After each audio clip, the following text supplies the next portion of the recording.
2025 का आखिरी महीना चल रहा है दिसंबर, और जहां लोगों को उम्मीद थी हमारे क्रिप्टो मार्केट से कि भाई ये तो $2 लाख पे बिटकॉइन जाने वाला है, क्वार्टर लास्ट चल रहा है 2025 का, इथेरियम भी $4,000-5,000 पे चला जाएगा, वैसा बिल्कुल भी नहीं हुआ। क्योंकि देखो ये क्रिप्टो मार्केट है, ये कोई ऐसे मजाक नहीं है कि अगर all over the world retail investor के सेंटीमेंट्स काफी ज्यादा बुलिश थे, हर कोई लॉन्ग हो रखा था, अपनी सारे जमीन जायदाद घर बेच के सबने लॉन्ग खोल रखी थी पोजीशंस।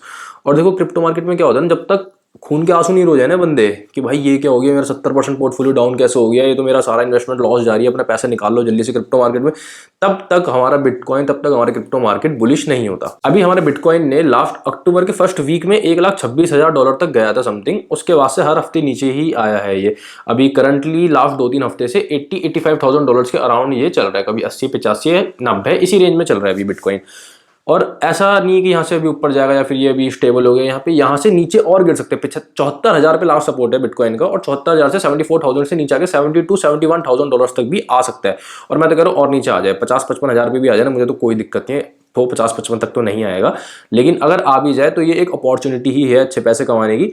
इस वाली वीडियो के अंदर ये वाली बात नहीं करेंगे कि ऐसे क्रिप्टो के नीचे आने से हम पैसे कमा सकते हैं अभी, या फिर क्यों आना चाहिए क्रिप्टो नीचे। देखो उसके लिए एक अलग वीडियो बना देंगे। और हाँ, ये आज जो चल रही है अभी 19 दिसंबर रात के 2 बज रहे हैं, और आज ही वो जो बैंक ऑफ जापान की मीटिंग होनी है, जो कि काफ़ी खतरनाक मीटिंग रह सकती है। जापान काफ़ी ज़्यादा फेमस है क्रिप्टो मार्केट को डाउन करने के लिए, पहले ही 25-30% से 2-3 बारी डाउन करा है क्रिप्टो मार्केट, ठीक है। आज भी बैंक ऑफ जापान की मीटिंग है, इस मीटिंग से भी हो सकता है आपका काफ़ी ज़्यादा चांसेस है $5,000 से $10,000 बिटकॉइन और गिर जाए और 72-73 हज़ार पे आपको दिखे। ये सब हम अलग वीडियो बनाएंगे इसकी, ये वीडियो इसके ऊपर नहीं बना रहा मैं। तो ये वीडियो उन लोगों के लिए जिन लोगों ने अभी तक अपनी एसिक माइनिंग की जर्नी स्टार्ट नहीं करी और अभी मार्केट एक्सप्लोर कर रहे हैं कौन सा एसिक उनको लगाना चाहिए, माइनिंग अभी करनी चाहिए नहीं करनी चाहिए, और अभी $85,000 पे जैसे बिटकॉइन चल रहा है, तो इसको देखते हुए अभी कौन सा माइनर लगाना सबसे ज्यादा प्रॉफिटेबल रहेगा। तो देखो फर्स्ट एसिक डिसाइड करना काफी ज्यादा डिफिकल्ट होता है। कुछ पॉइंट्स ऐसे बताऊंगा मैं आपको, जिन पॉइंट्स को आप देखते हुए आप अपना फर्स्ट एसिक डिसाइड कर सकते हो। देखो सबसे पहले जो चीज आ जाती है इसके अंदर वो होती है इलेक्ट्रिसिटी। इलेक्ट्रिसिटी मेन चीज़ है एसिक माइनिंग के अंदर। अगर आपकी यूनिट 8 रुपये यूनिट है आपके यहाँ पे बिजली की, अगर आप एक यूनिट का 8 रुपये देते हो, और इसमें मैं स्लैब की बात नहीं कर रहा हूँ, मेरे पे मत आना ऐसे कॉल करते हुए कि भाई मेरे यहाँ दिल्ली में 2 रुपये यूनिट है, 4 रुपये यूनिट है, भाई स्लैब्स होते हैं वो, स्लैब की बात नहीं कर रहा हूँ। 8 रुपये यूनिट अगर आपके यहाँ है तो आप बिल्कुल भी माइनिंग नहीं कर सकते। 8 रुपये से ऊपर है तो भूल ही जाओ, 8 रुपये भी भूल जाओ। 8 रुपये के साथ आप कभी प्रॉफिट नहीं कमाने वाले, चाहे बिटकॉइन $2 लाख पे चला जाए, चाहे आपको 5 लाख रुपए, 10 लाख, 20 लाख रुपए आप माइनिंग के अंदर लगा दो, आप 1 रुपए भी प्रॉफिट नहीं कमा पाओगे। माइनिंग करने के लिए जो इलेक्ट्रिसिटी है वो मैक्सिमम बता रहा हूँ, मैक्सिमम टू मैक्सिमम 4 रुपए यूनिट होनी चाहिए। 4 रुपए, हाँ 4 रुपए यूनिट से ऊपर नहीं जानी चाहिए।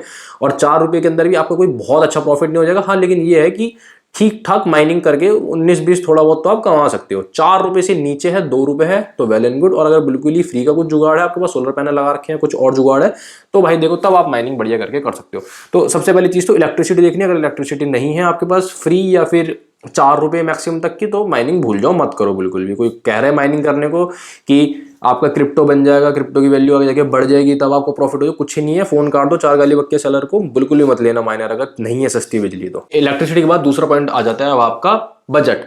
देखो वापस से मैं बता दूं, मैं अपना पर्सनल एक्सपीरियंस बता रहा हूँ। मैं भी कॉल्स उठाता हूँ, जो लोग आप कॉल करते हो ना परचेस करने के लिए, मैं भी कॉल्स उठाता हूँ। काफी तो नहीं, कुछ कॉल्स मेरे पे ऐसी भी आती है कि भैया 50,000 रुपए का बजट है, 60,000 रुपए का बजट है, माइनिंग स्टार्ट करने का सोच रहे हैं। देखो मैं ऐसा नहीं कह रहा कि 50-60 हज़ार में माइनिंग नहीं होगी, लेकिन 50,000 रुपीज में आज के टाइम पे एक 90 टेराहैश आता है, वो भी सेकंड हैंड, ठीक है। चलो आप लगा लोगे 90 टेराहैश के सेकंड हैंड माइनर आपको महीने के 8-9 हज़ार रुपए कमा के देगा। आप उससे कुछ भी ट्रायल भी नहीं कर सकते आप उसमें माइनिंग का। क्यों? 8,000 रुपए एक महीने में कमा के देगा वो, जब आप उसको 24 घंटे चलाओगे। 4 महीने 5 महीने आप चला लोगे तब भी आपके 32,000 रुपए 36,000 रुपए बनने हैं, वो भी जब 24 घंटे चलाओगे। और मिनिमम पे आउट जो होता है ना आपके F2 पूल से या फिर आप नाइट सेशन निकल के आपके वॉलेट तक एक्सचेंज में आने का, वो होता है मिनिमम 0.05 BTC, जो कि 40,000 50,000 रुपए आप INR में कह सकते हो आज के रेट के हिसाब से। तो अगर एक 50,000 रुपए में माइनिंग स्टार्ट, फ्री बिजली है भी आपके पास, तब भी 50,000 रुपए में माइनिंग स्टार्ट करोगे तब भी कुछ फायदा नहीं माइनिंग करने का भाई। एटलीस्ट टू एटलीस्ट 1.5-2 लाख रुपए तक का बजट पकड़ के चलो, अगर आपको माइनिंग के स्वाद लेने हैं तो, कि हाँ भाई चलो कुछ तो मजा आ गया माइनिंग से। और अगर प्रॉपर आपको माइनिंग करके पैसा कमाना है तो भाई देखो 3-4 लाख रुपए से कम में नहीं होती इतनी अच्छी माइनिंग। 50,000 रुपए के बजट में तो मत करो माइनिंग, मेरी बात मानो, कुछ फायदा नहीं है एसी लगाने का, आप 24 घंटे चला भी नहीं पाओगे उसको। इससे बेटर है 50,000 60,000 जो भी आपके पास है उसका आप इथेरियम खरीद के रख लो। अभी कितने पे चल रहा है इथेरियम? $2,800 पे इथेरियम चल रहा है, 50-60 हज़ार के इथेरियम खरीद के रख लो किसी भी अच्छे वॉलेट में, और अपना $5,000-5500 पे आ जाएगा आपका 6 महीने, 7 महीने, 8 महीने में या साल भर में भी आता है। आपके पैसे डबल हो जाएंगे, आपके 50 का लाख बन जाएगा। अब उसको विड्रॉ कर लेना। एसिक में पैसा मत डालो 50-60 हज़ार रुपये बिल्कुल भी। अभी देखो अपने पे मान लो पैसे का भी जुगाड़ हो जाता है, अपने भी बिजली का भी जुगाड़ होता है, ठीक है। अब हमको कौन सा माइनर लेना है? अब अगर आपने पहले कभी जीपीयू माइनिंग नहीं करी, पहले भी आपने माइनिंग बिल्कुल भी नहीं करी, एसिक वेसिक की भी ज़्यादा नॉलेज नहीं है, तो आपको शुरुआत में कोई एडवांस माइनर नहीं लेना है, ठीक है। अपने को लेना है बिगिनर माइनर। बिगिनर माइनर कौन सा होता है? बिटमैन का माइनर लेना है, एयर कूल्ड वाला, ठीक है। बिटमैन का हाइड्रो माइनर्स भी आते हैं जो कि पानी वानी से ठंडे होते हैं, वो सब के चक्कर में नहीं पड़ना है शुरुआत में। ना ही कोई L7 L9 लाइट कॉइन के माइनर्स होते हैं, डोज कॉइन के माइनर्स होते हैं, या फिर कोई आइस रिवर का KS 3M 5M, ये सब, इन सब से भागना है भाई। अपने माइनिंग स्टार्ट कर रहे हैं, जर्नी स्टार्ट हो रही है माइनिंग की, तो बिटमैन के ही माइनर लेने हैं, और बिटमैन का कोई सभी बिटकॉइन का एयर कूल्ड माइनर लेना है जो कि ज्यादा महंगा ना हो, ठीक है। अब S19 आता है, K Pro लाख रुपए तक का आ जाता है।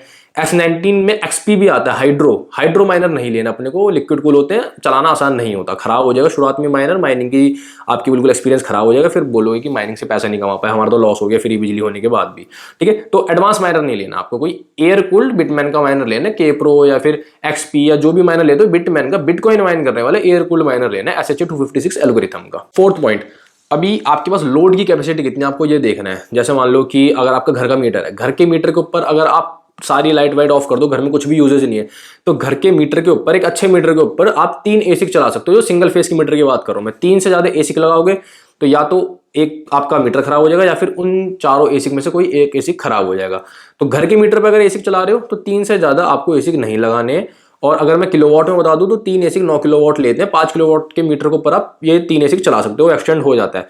और अगर घर का लोड है तो आपको उसी हिसाब से कम कर देने एसिक, तो आपको 2 एसिक चलाने, ठीक है। तो ये आपको किलोवाट भी देखना, अगर आपके पास सस्ती और फ्री बिजली है भी तो अब ये चीज ध्यान से देखो कि आप कितने किलोवाट तक का लोड डाल सकते हो। आपके पास सिंगल फेस है या फिर 3 फेस है। अगर 3 फेस के अंदर तो आप डाल दो अच्छी खासी, 8-9 मशीन 10 मशीन में डाल दो, कोई दिक्कत नहीं है।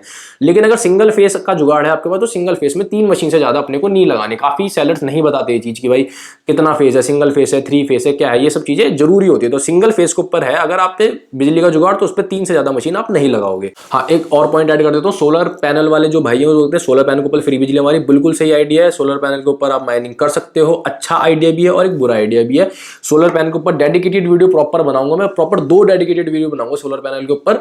शॉर्ट में बता देता हूं, ऐसा नहीं होता अगर आपका 15 किलोवाट का सोलर है तो 15 किलोवाट की कोई भी मशीन 24 घंटे चला सकते हो, ऐसा नहीं होता है। तो आपको जिससे सोलर पैनल लगवाया है उससे थोड़ी सी गाइडेंस लेनी पड़ेगी, थोड़ी सी उससे बात करो कि भाई इसके ऊपर मैं कितने वाट की मशीन लगा सकता हूँ। जनरली 15 किलोवाट का जो सोलर पैनल होता है उस पर आप ये 90 टेराहैश की मशीन या 120 टेरा जो 3 किलोवाट की मशीन होती है उसको आप 8 या 9 घंटे फ्री बिजली पे, मतलब वही सोलर पैनल की बिजली पे आप चला सकते हो। बाकी गाइडेंस थोड़ी सोलर पैनल वाले से लेनी है, अलग वीडियो बना दूंगा डेडिकेटेड, उसको जाके आप देख लें। चौथा एक आखिरी पॉइंट ये रहेगा, हमेशा उस माइनर को परचेज करना है आपको जो मार्केट में इजीली अवेलेबल है, जो इंडियन मार्केट में इजीली अवेलेबल है। देखो जैसे 90 टेराहैश है बिटमैन का S19 90 टेराहैश, S19 K Pro है, ये क्या है हर दूसरे सेलर के पास आपको ये माइनर्स मिल जाएंगे। अब जब कोई चीज ज्यादा सेलर्स के पास होती है ना तो उससे कंपटीशन क्रिएट हो जाता है सबके बीच, और उस कंपटीशन की वजह से रिटेल बायर को एक अच्छा प्राइस मिल जाता है, ठीक है।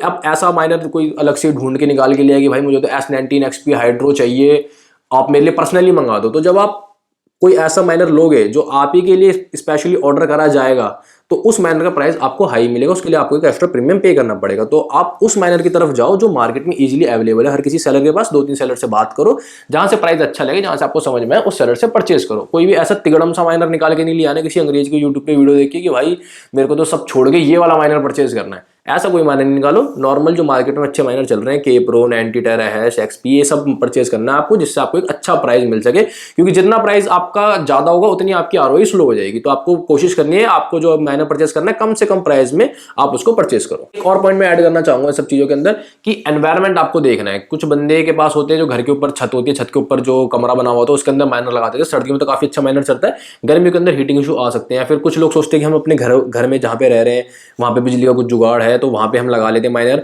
तो ये चीज भी देखनी है कि हम एक पानी की मोटर जितना शोर करता है माइनर, लेकिन ये काफी छोटा फैक्टर है। अगर आपके पास बिजली है, पैसे का जुगाड़ ठीक ठाक हो गया है और बिजली का भी जुगाड़ हो गया तो बाकी सारे फैक्टर कंट्रोल कर सकते हैं। आप एक साइलेंसर लगा सकते हो, आप एनवायरमेंट भी कंट्रोल कर सकते हो। तो एक छोटा सा पॉइंट है, लेकिन हाँ ये भी आपको कंसिडर करना है कि माइनर आपको लेके रखना कहाँ पे है, वहां पे सूटेबल एनवायरमेंट आप क्रिएट कर सकते हो या नहीं कर सकते हो। बहुत छोटा सा पॉइंट है, लेकिन हाँ मेरे दिमाग में आया तो मैंने आपको बता दिया। तो यही सारे पॉइंट्स थे जो आपको ध्यान रखने अपने माइनर परचेस करने से पहले। अब अगर आप मुझसे पूछते हो कि मैं कौन सा माइनर रिकमेंड करूंगा, तो देखो वो डिपेंड करता है पर्सन टू पर्सन। किसी के पास बिजली सस्ती है तो किलोवाट का लोड नहीं है, किसी के पास लोड बहुत ज़्यादा है तो बिजली थोड़ी सी महंगी है, ठीक है, किसी का बजट ज़्यादा है, किसी का बजट कम है, वो सब कुछ डिपेंड करता है पर्सन टू पर्सन, वो अलग चीज़ हो गई। लेकिन एक जो माइनर है जो हर किसी को जम जाता है वो अभी S19 K Pro है। हर किसी सेलर के पास इंडिया में अवेलेबल हो जाएगा, चाहे आप मुंबई साइड रहते हो चाहे आप दिल्ली साइड रहते हो, K Pro आपको हर किसी पे मिल जाएगा, ठीक है।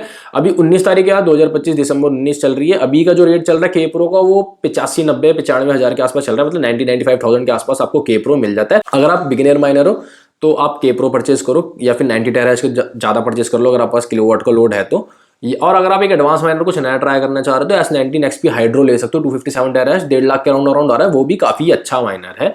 तो यही थी आज की वीडियो। अगर आपको वीडियो पसंद आई हो तो मेरी वीडियो को लाइक कर देना, चैनल को सब्सक्राइब कर देना, कमेंट करके आप अपनी क्वेरी पूछो कुछ भी कि मेरे ये बजट है वो बजट है, मैं कोशिश करूंगा एक छोटा सा शॉर्ट बना के डाल दूं या फिर अगली वीडियो में इस चीज़ को मैं कवर कर लूँ। Thanks for watching, stay tuned.